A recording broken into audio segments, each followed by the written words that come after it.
હું સતીશ રાઠોડ ધોરણ 7 ની અંદર સામાજિક વિજ્ઞાન વિષયમાં સરસ્વતી ગ્રુપ ઓફ એજ્યુકેશન દ્વારા આપ સૌનું હાર્દિક સ્વાગત કરું છું। હવે આપણે જોઈએ છીએ ચેપ્ટર નંબર 9 પૃથ્વીના આંતરિક રચના અને ભૂમિ સ્વરૂપ। ખાસ વિદ્યાર્થી મિત્રો પ્રકરણનું નામ યાદ રાખજો, પૃથ્વીની આંતરિક રચના અને ભૂમિ સ્વરૂપ, જેમનો પહેલો ભાગ પાર્ટ 1 આપણે શરૂ કરીએ છીએ। કેમ કે આપણે તમે અત્યાર સુધી જોયું કે આપણે 3 પ્રકરણો, તો સૌપ્રથમ આપણે હિસ્ટ્રી થી શરૂઆત કરી હતી, હવે આપણે જીઓગ્રાફી પર જઈએ છીએ, એટલા માટે આપણે ચેપ્ટર 9 જોઈએ છીએ। ખાસ વિદ્યાર્થી મિત્રો યાદ રાખજો, હવે આપણે સામાજિક વિજ્ઞાન વિષયનો ભાગ બીજો જીઓગ્રાફી એટલે કે ભૂગોળ વિષય પર જઈએ છીએ। તો ભૂગોળ વિષયની શરૂઆત થાય છે ચેપ્ટર નંબર 9 થી, એટલા માટે આપણા 3 ચેપ્ટર પછી સીધું આપણે 9મું ચેપ્ટર લઈએ છીએ। તો આમની અંદર સૌપ્રથમ આપણે વાત કરવાની છે પૃથ્વીની આંતરિક રચના। પૃથ્વીની આંતરિક રચના કે અંદરના જે ભાગો છે, ઉપરનું પડ તો આપને દેખાય છે, પરંતુ અંદરના ભાગો વિશે આપણે માહિતી આ પ્રકરણની અંદરથી મેળવવાના છીએ। તો આમની શરૂઆત કરીએ તો સૌપ્રથમ પૃથ્વી જે આપણે જોઈ રહ્યા છે, તો ઈ એક અવકાશી પદાર્થ છે કે તમે ધોરણ 6 ની અંદર ભણી ગયા છો કે સૂર્યમાંથી પૃથ્વી છૂટી પડી અને પછી ધીમે ધીમે ઠંડી પડતા આ અલગ અલગ ખડકોની રચના થઈ। તો ઈ ખડકો વિશે આપણે આમની અંદર માહિતી મેળવવાના છે। તો એક અવકાશી પિંડ તરીકે પૃથ્વી આપણને અનેક ભાગોની અંદર વેચાયેલી જોવા મળે છે। વિચારેલું હતું કે પૃથ્વીની અંદર અનેક ખડકો હશે? નતું વિચારેલું? તો હું તમને જણાવી દઉં તો પૃથ્વીની અંદરના અનેક ખડકો રહેલા હોય છે। અને એ કેવા પ્રકારે? તો સૌપ્રથમ આપણે પહેલો પોઈન્ટ જોઈએ છે પૃથ્વીનો આંતરિક ભાગ કે ભૂગર્ભ। ખાસ યાદ રાખજો, પૃથ્વીનો આંતરિક ભાગ કે ભૂગર્ભ, તો એના વિશે આપણે ચર્ચા કરીએ છીએ। તો પૃથ્વી છે એ ડુંગળીની માફક એક ઉપર એક સ્તરથી બનેલી છે કે ઉપરનો એક સ્તર, એની નીચે બીજો, ત્રીજો સ્તર, ચોથો સ્તર, તો એવા અનેક સ્તરોની જેમ ડુંગળીની અંદર છે એ એક પડ થઈ જાય પછી બીજું, જેવી જ રીતે કોબીમાં હોય કે કોબીનું એક સ્તર ખોલીએ પછી બીજું સ્તર આવે, તો એમ પૃથ્વીના પણ આવા અનેક સ્તરો રહેલા છે। તો આવા ભૂગર્ભની અંદર સ્તરો છે, તો અનેક સ્તરોમાંથી રચના થયેલી છે પૃથ્વીની। તો આ પૃથ્વી વિશે જોઈએ તો પૃથ્વીનો સૌથી ઉપરનો ભાગ, જેના ઉપર આપણે નરી આંખે જોઈ શકીએ છીએ, એ ભાગ જેના ઉપર આપણે ચાલીએ છીએ, વસવાટ કરીએ છીએ, એ ભાગ બદામી રંગનો। તો આ પૃથ્વીનો સૌથી ઉપરના ભાગને ભૂકવચ કહે છે। ખાસ વિદ્યાર્થી મિત્ર યાદ રાખજો, ઉપરનો જે ભાગ છે એને ભૂકવચ કહે છે, જે ખૂબ જ સખત અને નક્કર હોય છે, કેમ કે એના ઉપર આપણે વાહનો આપણે ચાલીએ છીએ, મકાનો બંધાવીએ છીએ, તો આ નક્કર ભાગ હોય છે। તો એ ભાગને ભૂકવચ કહે છે, એ સૌથી ઉપરનો છે, જેમ કાચબામાં ઉપરનું સ્તર હોય તો એ પ્રમાણે, તો એને ભૂકવચ કહે છે। અને આ સ્તર 35 કિમી સુધી કે જે પૃથ્વીની સપાટી છે, તો આ પૃથ્વીની સપાટીથી નીચે સુધી, અહીંયાથી લઈ અહીંયા સુધી, એટલે કે 35 કિમી નીચે સુધી પેલું સ્તર જે છે એ ઉપરનું સ્તર એટલે કે ભૂકવચ ફેલાયેલું હોય છે। અને આ ભૂકવચની અંદર કયા તત્વો હોય છે, કયા ખનિજ હોય છે, એના વિશે વાત કરીએ તો આમની અંદર ખાસ કરીને સિલિકા અને એલ્યુમિના જેવા ખનિજો હોય છે, અને આનાથી સૌથી પેલું ભૂકવચ બનેલું હોય છે। એટલે સિલિકા અને એલ્યુમિના હોવાને કારણે આ સ્તર સખત હોય છે, અને આ સ્તરને ખાસ કરીને આ બંને ખનિજો છે, એ બંને ખનિજોને શોર્ટમાં કહેવામાં આવે છે સિયા। સી એટલે સિલિકા અને એલ, યાલનો મતલબ અહીંયા થાય છે એલ, એલ એટલે એલ્યુમિના, તો સિયાલ તરીકે એમને ઓળખવામાં આવે છે શોર્ટ ફોર્મમાં। તો ખાસ વિદ્યાર્થી મિત્ર આ પહેલા સ્તરનું નામ યાદ રાખજો, સિયા, સિલિકા, એલ, એલ્યુમિના। ત્યારબાદ હવે આપણે વાત કરીએ છીએ બીજું તત્વ એટલે કે જળ વિશેની। તો જળ વિશેની વાત કરીએ એટલે કે જળ ક્યાં હોય? નદીઓ, તળાવ, અને સૌથી મોટો જથ્થો ક્યાં હોય? મહાસાગરમાં। તો મહાસાગરનું જે જળ છે અને એના કવચ વિશે વાત કરીએ તો મહાસાગરોના કવચ એટલે કે પાણીનો વિભાગ પૂરો થઈ જાય પછી જમીનનો જે ભાગ આવે એ એનું કવચ કહેવાય। તો આ કવચની અંદર પણ સિલિકા અને મેગ્નેશિયમ, જો વિદ્યાર્થી મિત્રો અહીંયા યાદ રાખજો, પૃથ્વીની અંદર શું હતું? સિલિકા અને એલ્યુમિના, સમુદ્રની અંદર શું છે? સિલિકા અને મેગ્નેશિયમ. તો આ બે તત્વો દ્વારા સમુદ્રનું કવચ એટલે કે સમુદ્રનું પાણી અને પાણી પછી જે તળિયું રેતાળ પ્રદેશ આપણે જોઈએ છે ને ભૂખરી રેતી હોય, તો એ જે તળિયું છે એ તળિયું સિલિકા અને મેગ્નેશિયમ નું બનેલું હોય છે. અને સિલિકા વિશે એક વાત કરી દઉં. સિલિકા એટલે એક રેતી ટાઈપની જે જમીન હોય એને સિલિકા કહેવામાં આવે છે. તો આ સિલિકા અને મેગ્નેશિયમ નું મહાસાગરોનું કવચ બનેલું હોય છે. અને આ કવચ ક્યાં હોય? તો કે નીચે જે પ્રકારની મેટલ હોય છે એ આશરે કેટલી હોય? તો કે 29 કિમીની ઊંડાઈ સુધી હોય. કે એનું તળિયું છે તો એ તળિયાની રેતી અને એ રેતીથી એમની ઊંડાઈ નીચેના ભાગમાં 2900 કિમી સુધીની ઊંડાઈ સુધી આ કવચ ફેલાયેલું હોય છે. એટલે કે સિલિકા અને મેગ્નેશિયમ છે એ 2900 કિલોમીટર નીચેના ભાગમાં, પહોળાઈની વાત નથી કરતા, નીચે, તો એ નીચેના ભાગમાં આ કવચ ફેલાયેલું હોય છે. અને આ રીતે પૃથ્વીના આંતરિક ભાગ કે એને ભૂગર્ભ કહેવાય. આંતરિક ભાગ અથવા તો ભૂગર્ભ, બેમાંથી ગમે તે શબ્દ તમે પ્રયોજી શકો છો. તો આ ભૂગર્ભનો ભાગ છે ત્યાં સુધી ફેલાયેલો હોય છે. અને હવે આપણે આગળ જોઈએ, આકૃતિ દ્વારા સમજીએ કે જેમ આપણે વાત કરી કે પૃથ્વીના બાહ્ય ભાગ, આંતરિક ભાગ, મેટલ, તો એને આપણે હવે અહીંયા સમજૂતી મેળવીએ તો ખાસ આકૃતિ દ્વારા આપણે જોઈએ છીએ.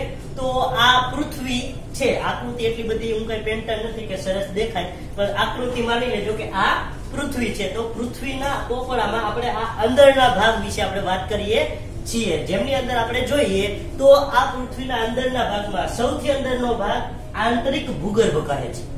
સૌથી અંદરનો ભાગ જે છે એ આંતરિક ભૂગર્ભ કહેવાય છે. પછી એના ઉપરનો બીજા ક્રમનો ક્રમ આપતો જાઓ. આ પેલો ક્રમ, આ બીજો ક્રમ. તો પેલો અને બીજો ક્રમ જે છે એ આંતરિક ભૂગર્ભ અને બાહ્ય ભૂગર્ભ તરીકે ઓળખાય છે. જે 100% જે પૃથ્વીના આપણે ભાગનો ઇમેજિન કરીએ તો એમાંથી 83% જેટલો ભાગ છે એ આ ભૂગર્ભનો ભાગ રહેલો છે. એટલે કે આંતરિક ભૂગર્ભ અને બાહ્ય ભૂગર્ભથી 83% જેટલો પૃથ્વીનો ભાગ થાય છે. ત્યારબાદ ત્રીજા નંબરનું આવે છે. તો ત્રીજા નંબરના આપણે સ્તર વિશે વાત કરીએ તો ત્રીજા નંબરનું સ્તર છે મેટલનું. અને મેટલનું સ્તર કેટલું છે? તો કે 16% મેટલનું સ્તર રહેલું છે. અને ત્યારબાદ હવે લાસ્ટ એટલે કે ચોથા નંબરના સ્તર વિશે આપણે વાત કરીએ છીએ. તો ચોથા નંબરના સ્તર વિશે આપણે જોઈએ તો ચોથા નંબરના સ્તરને પોપડો કહે છે. એટલે કે પૃથ્વીના ઉપરનો ભાગ હવે જે આવી ગયો. તો આ પોપડો 0.5% ભાગ છે એ 0.5% ભાગમાં સમાયેલો છે. તો આ રીતે ખાસ વિદ્યાર્થી મિત્રો જનરલ નોલેજ માટે પણ આ યાદ રાખવા જેવું છે કે ભૂગર્ભનો જે ભાગ છે એ 83% ભૂગર્ભનો ભાગ છે, મેટલનો ભાગ 16% છે, પોપડાનો ભાગ 5% ભાગ પોપડાથી રોકાયેલો છે. તો આ રીતે આપણી આખી પૃથ્વી જે બને છે. અને હવે આપણે પૃથ્વીની ત્રિજ્યા વિશે વાત કરીએ તો પૃથ્વીની ત્રિજ્યા 6371 કિલોમીટર, કિમી એટલે કિલોમીટર. તો પૃથ્વીની ત્રિજ્યા 6371 કિલોમીટર રહેલી છે, જે દરેક વિદ્યાર્થીઓએ ખાસ યાદ રાખવાની છે. અને આ બાબત તમે તમારી નોંધ પોથીમાં પણ નોંધી શકો છો.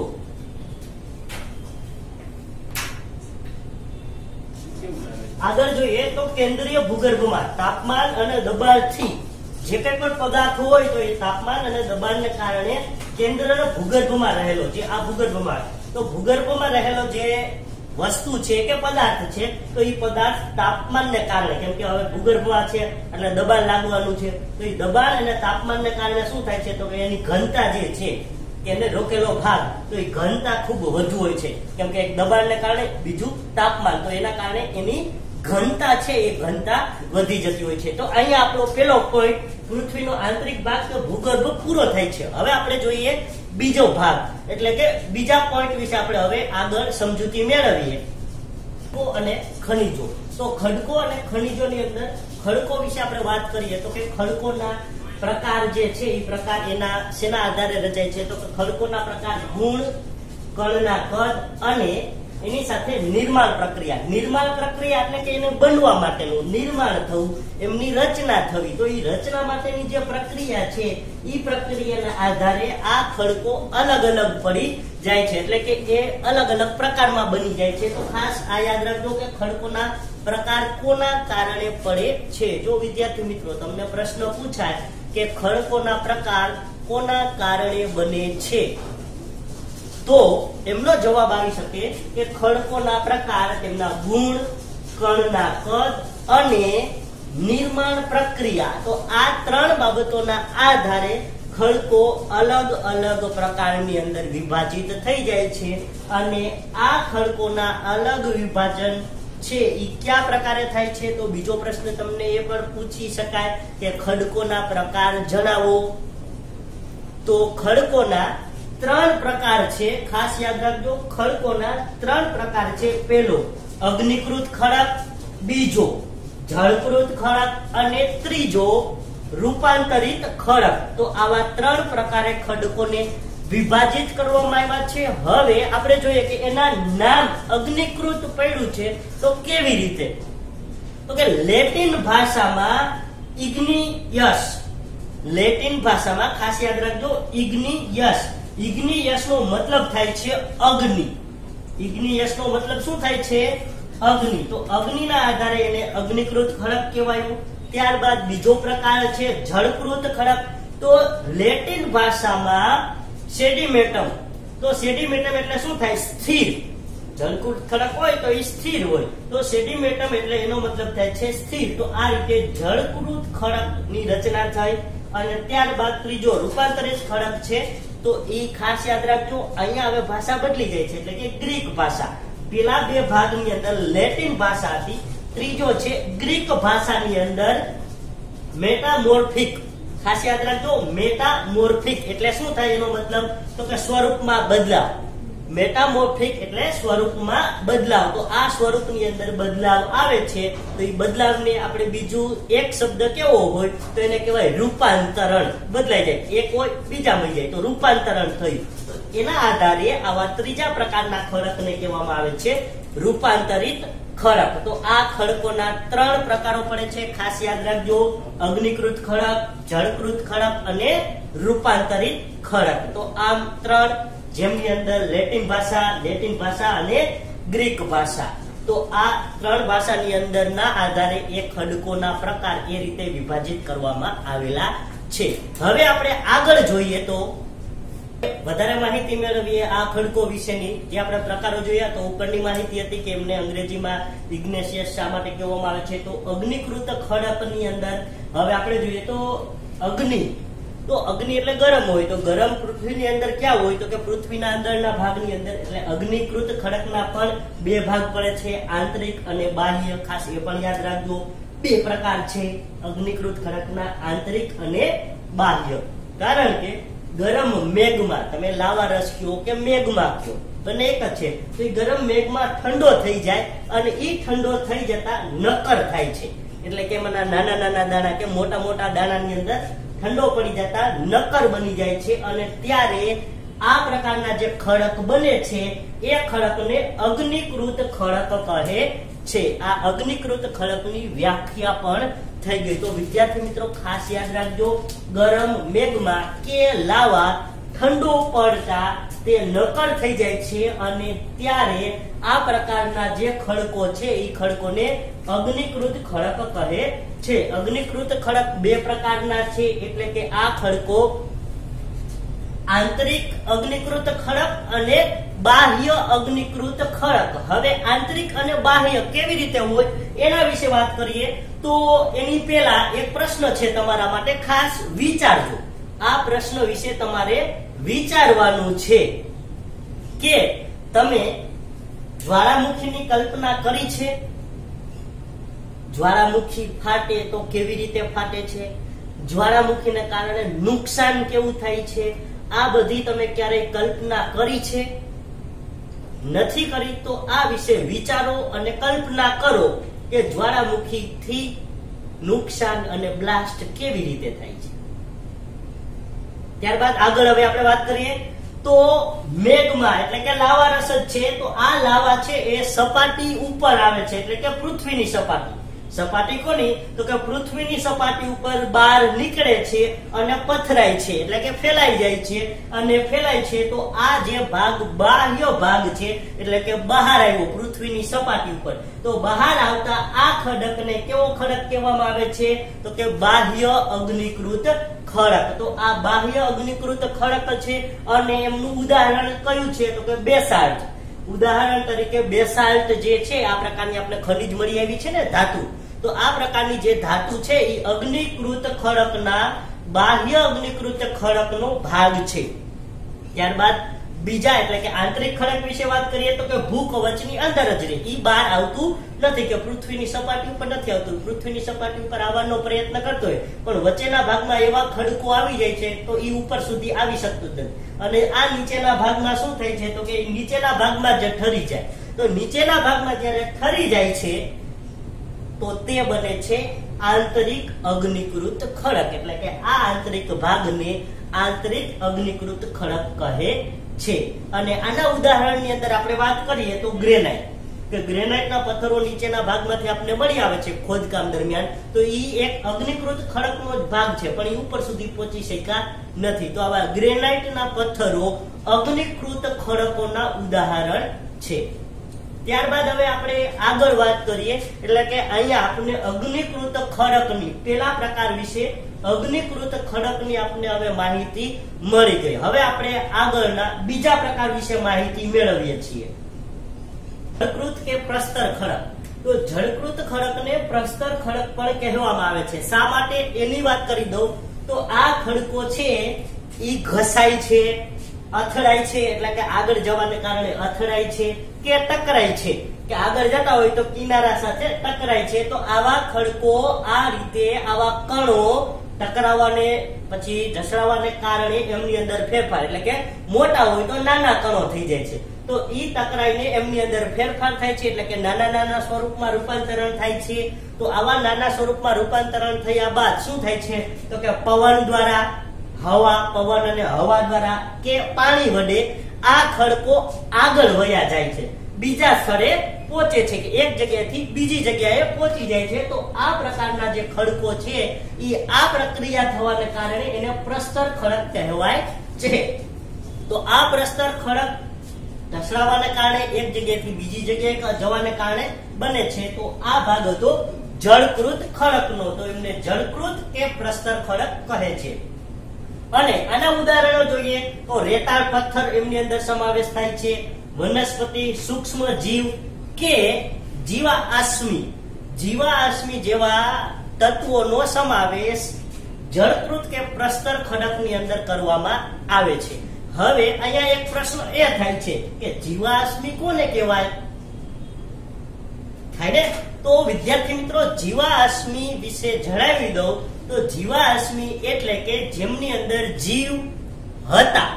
દાખલા તરીકે કે અમુક પ્રકારના સૂક્ષ્મ જીવો, ઉંદર છે, સસલા છે કે સાપ છે, તેમજ બીજા અન્ય માછલા છે. તો આ બધાની અંદર જીવ હતા, પરંતુ અમુક સમય પછી શું થયું? તો કે પાણી ખૂટી જવાને કારણે અથવા તો એમના દર બુડાઈ જવાને કારણે એમની અંદર રહેલો સાપ, પાણીના તળિયે રહેલા માછલાઓ એ બધા દટાઈ જાય છે અને ઈ દટાઈ ગયા બાદ મૃત્યુ પામે છે.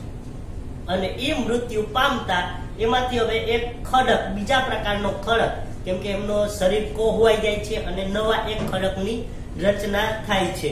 તો આ પ્રકારે જેમની અંદર જીવ હતા અને ઈ અવશેષ બની ગયા, એટલે કે મૃત્યુ પામી અને પૃથ્વીના પેટાળમાં દટાઈ ગયા. તો આવા જે કઈ પણ અવશેષો હોય તો એવા અવશેષોને જીવાશ્મી કહે છે. જીવાશ્મી કહે છે. ત્યારબાદ હવે આપણે છેલ્લા ખડકના પ્રકાર વિશે જોઈએ, એટલે કે ખડકના ત્રીજા પ્રકાર વિશે આપણે જોઈએ. તો એ ખડકનું નામ છે રૂપાંતરિત ખડક.